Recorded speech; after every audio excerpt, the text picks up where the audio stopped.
வணக்கம். ஆகாஷ்வாணி புதுச்சேரி செய்திச் சுருக்கம் வாசிப்பவர் நாராயணசாமி.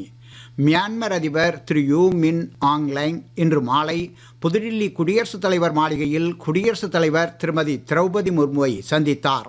முன்னதாக மியான்மர் அதிபர் பிரதமர் திரு நரேந்திர மோடி ஆகியோர் இன்று புதுடில்லியில் சந்தித்து இருதரப்பு பேச்சுவார்த்தை நடத்தினர்.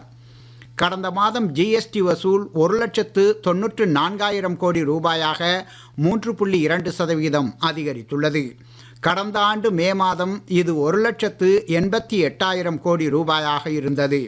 நாட்டில் பெட்ரோல் டீசல் கையிருப்பு போதிய அளவில் உள்ளதாக மத்திய அரசு தெரிவித்துள்ளது. அனைத்து எரிபொருள் விற்பனை நிலையங்களிலும் கையிருப்பை எண்ணெய் நிறுவனங்கள் புதுப்பித்து வருவதாகவும் கடந்த 3 நாட்களில் நாடு முழுவதும் 1,22,00,000 எல்பிஜி சிலிண்டர்கள் விநியோகம் செய்யப்பட்டுள்ளதாகவும் அரசு தெரிவித்துள்ளது. நாட்டின் தொழில் வணிகச் சூழலில் பன்மொழி டிஜிட்டல் திறன்களை பாஷினி டிஜிட்டல் தளம் மூலமாக வலுப்படுத்துவது குறித்து டிஜிட்டல் இந்தியா பாஷினி பிரிவு மத்திய அரசின் தொழில் பெருக்கத்துறையுடன் உடன்பாடு செய்து கொண்டுள்ளது.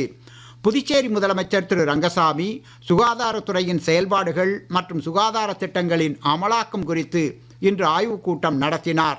சிவப்பு குடும்ப அட்டைதாரர்களுக்கான ஆயுஷ்மான் பாரத் மருத்துவ காப்பீட்டு திட்டம் போல மஞ்சள் அட்டைதாரர்களுக்கும் மருத்துவ செலவை திரும்பப் பெறுவதற்கான புதிய திட்டத்தை அமல்படுத்துவது குறித்து இக்கூட்டத்தில் விவாதிக்கப்பட்டது.